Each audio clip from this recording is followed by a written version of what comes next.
Hey guys, I'm gonna get to the video in just a second. I'm gonna keep this kind of brief. I edited this video like I would an episode of Attack on Titan. It's the same length as an episode of Attack on Titan, so I wanted to give it the same amount of respect. It just feels really kind of scummy. I don't know. He worked so hard on this video, you can tell. It takes me forever to edit a reaction video. I can't imagine how long it took him to make a video like this, just for channels like me to go, you know, and put up unedited. It's just not fair to him. But when it comes to this, it's like he made a very good video off of an anime that we're then stealing and putting up uncut. It's just completely unfair to him. He worked so hard on this video just for us to profit off it. It's the same length as Attack on Titan episode, so I decided to treat it as an Attack on Titan episode. That means I'm editing it up, cutting up just the parts that we talk over or the parts that are important. Because it didn't do much in the way of sparking a reaction than it did to spark a discussion off that. If you haven't seen the video already, I imagine if you're watching this, you've already seen it. But if you haven't seen it, please go watch his video.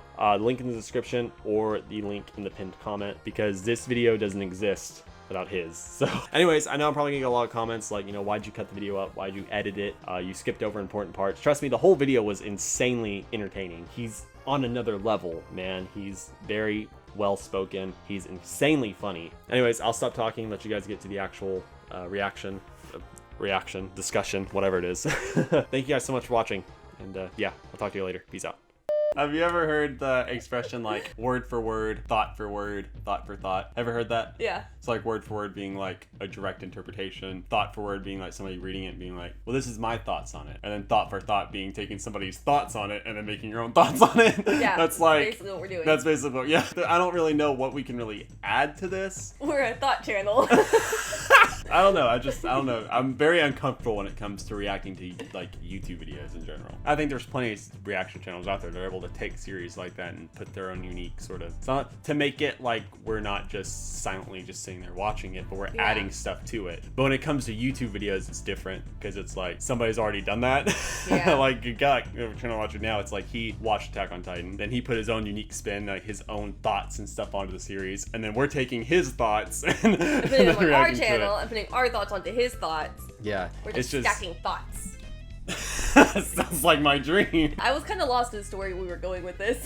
No, I'm just saying that. I was thinking about that today. I'm like, man, I want to watch this video, so it makes sense that we react to it, because I've been wanting to watch it for a while. I've been putting it on hold. Like, okay, I'm not watching this because we're going to react to it. Now we're here, and I'm like, I'm just really nervous about reacting to it. Because I'm like, well, I'm nervous about what kind of, when we're watching the actual show, we can put our own theories and stuff into it, so we can make it, you know, pausing it, like giving our own feedback and stuff as to what you think is going on. With this, it's like, I don't want us to end up just, because I know I will, so I'm saying it's just going to be us just like, silently watching it and laughing at it. Yeah, exactly. Like the Attack on Titan 9 minutes. Like it was it was a hilarious video, but our reaction was just laughing. Yeah, exactly. So I'm just, those were our thoughts. It was funny. Yeah. Also, I've been getting a lot of comments about people saying that we've been milking the Attack on Titan thing. It's like, it's not that we're milking it. We're just A, we're not starting a new series yet, and B, I love Attack on Titan. That's the whole point we started this. We didn't start this to be a reaction channel. I wanted to show you the show. Yeah. And there's still a lot more I want to see with it. So I think too they meant that like we watched it so slow to keep people interested or whatever. That wasn't it. It just took me that that long to edit videos. No, I just think it works both ways. It's that we want to make sure we're doing stuff that we enjoy. You know what I mean? Versus what people are watching us and to also enjoy. We still want to watch Attack on Titan. Yeah, the series may be over, but it's like, all right, series is over, next. So Attack on Titan is a show that I love, and I knew that you would eventually love. Even if it took a little bit, you really... I don't think so. I had no emotional connection to any of those characters at all.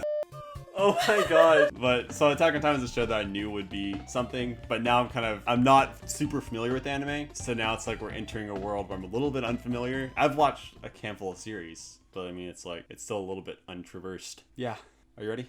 I guess so. Let's do this. The audio won't cut out this time. This video is sponsored by Bookwind. Back to 2013. This current generation console war had just begun. Harlem Shake was a thing. Now, if you were to head towards the anime community, however, what you would have found is... Get it, losers! This was the year Attack on Titan took over, and I don't just mean for the anime fandom. It blasted the shackles of the community to find a wider, vast mainstream appeal, which had never been done before for a single season. Excuse me for a second. Anime. Conventions were... That is true. I'm going to interrupt real quick. I knew nothing about anime, but I knew Attack on Titan because I knew it everywhere. I was seeing people at Walmart walking around with shirts constantly. I know nothing about anime, but I know Attack on Titan. Okay, well now you do. I relate to this. The franchise had the entire community in the palm of its hand, and all it had to do to continue that hype train was anything. And then it didn't. But after 4 years, it returned with Season 2 and has been going strong since then. But the hype is certainly just a fraction of what it was. Which is a shame, because with this latest season, the series has evolved and changed so much that as someone who was initially very lukewarm about the series, I think where it is right now, it's shaping up to be one of the greatest anime of the modern age. And I don't use those words lightly. Yeah, that evolution from the first season to the last That's two what I was like, talking about the last massive, time. Like, it's a different show. Well, you said also in a part that didn't make, because I don't know, I think the audio cut out of it. I don't remember why I cut it, but I did. You ranked the season, and you said that season 1 was like a 6 out of 10, season 2 a 10 out of 10, then season 3 a 9.5. She minus 5 points from it because Moblet died. Yeah. You can see like that, even you saw that evolution. Like the first season gets your attention, but it's the second and third season that really hooks you and like pulls you into the actual show. I agree with that. That's exactly what I said. Okay, fair enough. I'm just reiterating. Also, we're having trouble with our audio, so we're both holding our microphone cords way up here so we can still hear. Because for whatever reason, it's hooked up to my capture and it doesn't like working. So if you bend the cord slightly. We have this down to a science. Goes on, it gets even more great, so I just wanted to make a video about how great it was. Did I mention it was pretty great? Originally, this was just going to be because every season is so vastly different from each other, and yet builds on and adds to the overall experience. All this for the first time now, all I can say is... I was right all along, you fuckers! It was worth it! Accurate. Okay, that is okay, that's like the... I've never heard the word manga so much in my life until we started watching literally, this. that's all in the comments. If you the season 4 reaction trailer. Try it again. Hold on. Season 4 trailer reaction. That's literally all it is. It's just as a manga reader. If you read the like, manga. Yeah, exactly. If I can give season 1 credit for anything, it's that it immediately grabbed your attention, then fucking bear hugged it until you couldn't look in any other direction. Isayama was able to craft this really believable world with what felt like a unique premise. I've always loved the world building looks like of Attack on Levi. Titan because it never needed huge exposition dumps of dialogue and lore to lend to its credibility that it existed, because it just felt like it did. It's the attention to detail that gave the world so much life and made it so interesting, and I know I'm speaking very broadly here, so these ninjas have cameras, computers, satellite dishes, bloody television sets, and they are just randomly there and then not there throughout the series. The point I'm trying to get at is that in the world of Attack on Titan, everything just makes sense. From the social political structure. But they did a really good job going in depth, like with the world and like introducing you to it and like slowly like... In Attack on Titan, not Naruto, right? I've never really seen Naruto, so... I just make sure we're talking about the same show still. Yeah, no, I've never watched it. I've watched Dragon Ball and that's pretty much it. Like I said, my scope of the series... My fishbowl. Yeah, my my knowledge of anime, it's Attack on Titan, it's Death Note, it's Evangelion, and it's Dragon Ball. Yeah, and Promised Neverland. But it's like that's all I know. So if it's outside that realm, very unfamiliar with it. You can tell a lot of thought has been put into even the tiniest details, even if they don't explain everything. Like, I don't need a 5-minute explanation on how they have an invention to get horses up and over the walls, but it's there in the background, and it's not exactly something you... That is an amazing wow, point. Okay.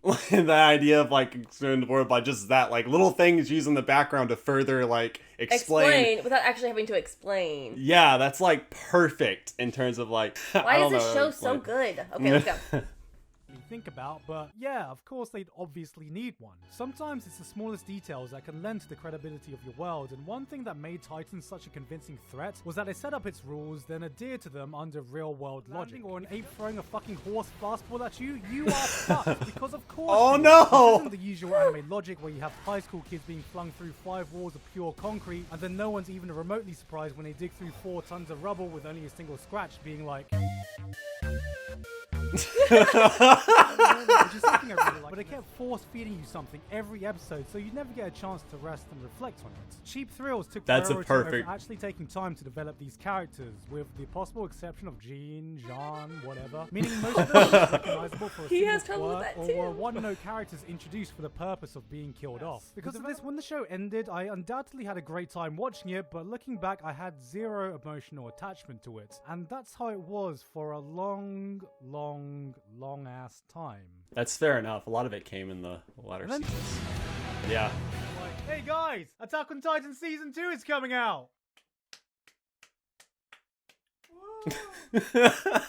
Alright, we can fix this. Can you get me the hype button, please?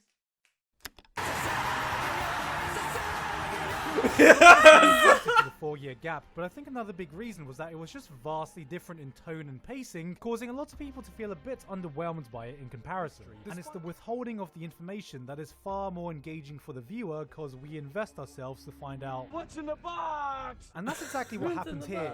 When I was learning how to write a screenplay, that's literally exactly, like, perfectly explained in the show about how it's like things are slowly, like, given to you. It's not just like, okay, so here's how the world works, here's all the rules, like, here's how everything. It's like the fact that throughout in the the third season there, like he just said, in the background of things, you're seeing like how they transfer horses over the wall. Yeah, how you're seeing they're how slowly everything giving you works. this information to And it slowly all build the makes world sense. up. Yeah, rather than just, you know, telling you everything. You know, it's Giving like you the one of list those. of here's everything that's gonna happen. And Yeah, here's they how tell you to everything show, works. not tell.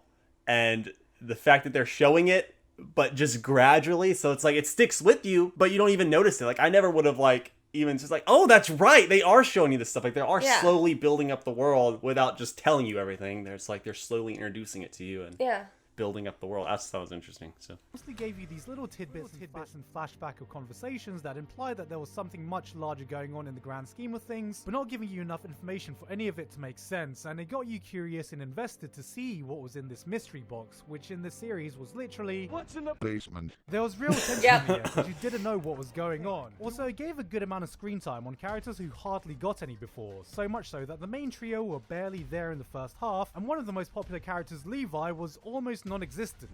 Like, I remember back when the first season was in the prime of its hype, I actually got spoiled about the reveal of who the Colossal and Armored Titan was, and my actual response back then was, "Ah, for fuck's sake, I can't believe the internet's done this again! This has ruined the entire fucking thing for me! God."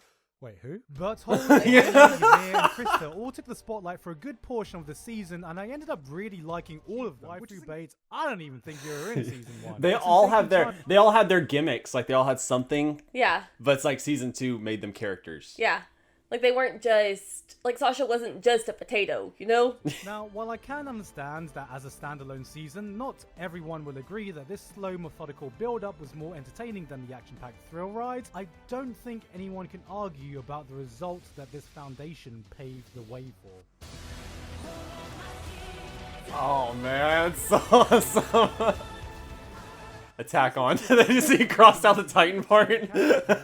Levi and the whole Hanji squad went from these simple, badass characters who were really good at fighting titans to decisive, cutthroat soldiers who didn't hesitate to get their hands dirty in order to get the job done. And we get to see the young trainees we grew up with having to make that same difficult decision of joining them in killing fellow humans or dying. But, like, I think you have to say John's moment on the cart with, I kind of forgot about that, but that was like... It seems like so seeing long him ago. put in that situation and how he was going to react to that was... Yeah, exactly. You forget the fact they're just like, they're not... They never thought they'd be killing people. Yeah. It's like... All Isayama did was put his characters in interesting scenarios to see how they would react, and it worked. It really added a layer of complexity when the enemy wasn't just some mindless giant zombie, but a human being acting with their own reasons, meaning the resulting consequences of everyone's actions had far more weight than it ever used to, because they all can. It doesn't matter if some characters have... Yeah, okay, I remember. Not that Kenny, even though he's introduced, like, I don't like the way Kenny was introduced. Like, I talked to you about that before, I think, where it's just like, oh, have I ever told you about Kenny? I was like, Kenny's like, yo, and he just pops him with his guns. Yeah. Like, he's literally like, they talk about him, then he just shows up. And as kind of strange as that was, and I'm like, oh, I don't know if I really like this. By the end, I could get behind Kenny because I understood what he was coming from. You understand more about his story. And of course, it's just kind of weird how, like, he kind of pops up and he's there for a couple of episodes and then he's gone. But, like, he made an impact on the show and he had a reason for being there, even though... Yeah. No, he really did a lot for Levi, too, and progressing Levi's character. Yeah. So, we get to learn a lot about Levi's backstory and past. So, it seems like it's weird. He's kind of like this random character. It just feels like he's just kind of thrown in there. But by the end, he actually, like, makes a impression on a lot of characters. Yeah, it's not just a random character. This show like feels like it introduces like a bunch of like whenever it does feel like it introduces side characters, or it's like those little side characters, little side stories, and they actually impact the show as a whole. Like the I don't Keith think episode, anything could ever top the detail in this show. Like even like the episodes that you think are like throwaway, or not throwaway, but filler episodes. Like you were talking about the episode that focused on Keith, and you're like, well, it kind of feels like it's like it may feel like that. And technically maybe even if it's in the manga, technically maybe it's just kind of a deviation, but it still has a lasting impact on the actual story. Like little things that come up in this like play into the actual show, like progress the characters and stuff. So there's no real such thing as like a filler or a throwaway episode, because everything that happens builds the characters and stuff like that. Yeah. Oh, that's my little rant, sorry. Like 10 minutes of screen time before, the series is able to bring any character to the forefront and make them interesting. So it gives it so much more weight when she chooses not only to reject all that, but fucking do it by judo flipping her dick father, breaking his back, smacking Eren in the head and telling him to stop being such a bloody crybaby, landing the killing blow so the public will have faith in her as the new queen. And then remember when Attack on Titan was about Titans? Remember when it was about humanity taking back the walls? Remember when it was about getting to Eren's basement? Well, here you go. Are you happy now? Attack on Titan. Okay, yes. Is there anything you wanted to add in this video so far? I mean, it perfectly explains literally everything. The way he goes into detail, like it's flat out perfect, man. Yeah. He has like a perfect. It's also weird to hear other people. I mean, I've watched videos on this before, but it's been so long. Like, it's weird to hear other people talking about it. You also have an eyelash right here. For like literally perfectly explaining. Like, I thought we had a good explaining of the showdown, but we don't. I don't think we did. No. I mean, we didn't. It's like I was saying before, it's like I was just kind of a casual fan of Attack on Titan before I watched it a second time. And now I'm reading the manga and I'm really enjoying it. And I think the whole show is just a lot. Even watching this, going more in deep, you realize how deep the show actually is. Attack on Titan was just a hobby for us. It's a lifestyle for some. Exactly. When's your cosplay coming in? I know, I need to do that. Season 3 Part 2, God, that name never rolls off the tongue no matter how many times I say it, is a combination of everything the series has built up. It's the action-packed rollercoaster of the first season with the weight of the second, the emotional complexity of the third, and holy fuck, is it an amazing sight to behold. But I don't feel that term does justice to convey just how well it's built up its characters and stakes, that you go into every episode with a mix of fear, excitement, and anticipation, because you genuinely do not know what is going to happen. You watch with bated breath. No, every episode. The first episodes did that perfectly, or the first seasons did that perfectly, where it's like when you got to season 3 part 2, you knew that any character could die at any moment. Anything could happen at any moment. Yeah, like you could expect Eren to die again. It's like, I was just kind of watching the season like, okay, so when's Eren gonna die? So my money was on Mikasa, to be honest. Oh, really? I thought she was gonna be the next one to go. Every episode with a mix of fear, excitement, and anticipation, because you genuinely do not know what is going to happen. About something like Arc 1, Eren gets kidnapped. Arc 2, Eren gets kidnapped. Arc 3, Eren gets kidnapped. Yeah. Arc 4, Eren definitely gets kidnapped. Now that's some premium character development right there. And none of this would have been possible without the way it's constantly evolved and built up upon itself. Essentially, the series itself went on this 26 episode hyperbolic time chamber training arc, put the plot on hold, leveled up every aspect to continue its journey stronger than ever. And now that we're at this point, looking back at season 1, there were a lot of elements I wasn't too fond of back then that now I'm glad they did. I'm glad people can change into Titans. I'm glad they didn't just take the wall back straight away. I'm glad they took the time to introduce a female Titan and this mysterious external entity who wants to destroy humanity. Mindless Titans. Because now the story is far more intricate and oh my gosh, that's the perfect way to explain that, man. How it's like the first season, it just seems like, even though it's all, obviously it's in the manga and none of it's necessarily filler, it did seem like it was very long, especially in the middle section, it kind of drags out a bit. So it all kind of seems like, oh, it's a good show. But by the second, third season, it's like every episode makes an impact, and it makes all the seasons, or all the episodes in season one. And all the episodes in season 1 that you thought were just fillers are all coming into play and making sense. Like, yeah, everything exactly. ties Every together. little thing. Like, all the useless characters introduced. Like, filler characters are just set to die, like Marco and all these characters. Like, oh, they're just kind of there to die. You didn't feel anything when Marco died. Then the third season, you figure out how he died, and you're like, they killed Marco? Like, you actually cared for him. Yeah. Marco in the first season, it's like, oh, they killed him. Well, I guess it makes sense. So he was just kind of introduced to die. But then by the third season, you're like, actually, like, you feel bad for that character that died in a scene back in season 1. Like, it's so crazy. Yeah, it's like all these little things introduced in the first season come back to play and are then given, like, more context and stuff in later seasons, which, I don't know, it's just weird to see, like, all these little things, like, come back up in a bigger way. Stick to humans versus something entirely new. It doesn't even feel like the same show anymore, and I mean that in a good way. It's resulted in a far more interesting world with a richer history than I ever thought it was going to be, while still sticking to the same themes presented in episode 1. Season 4 was announced, which is going to be the final season. We are going to see a conclusion to this story, and if word of mouth of every manga reader I've talked to is true, things are going to get even better, which, considering how things have been set up now, I absolutely believe. Believe the hype. Believe the anticipation. Forget what I said about the death of classic anime. Because when this ends, if by some miracle it is able to continue to get the same amazing treatment this adaptation has received thus far, this could very much be the anime that defines this generation. Okay.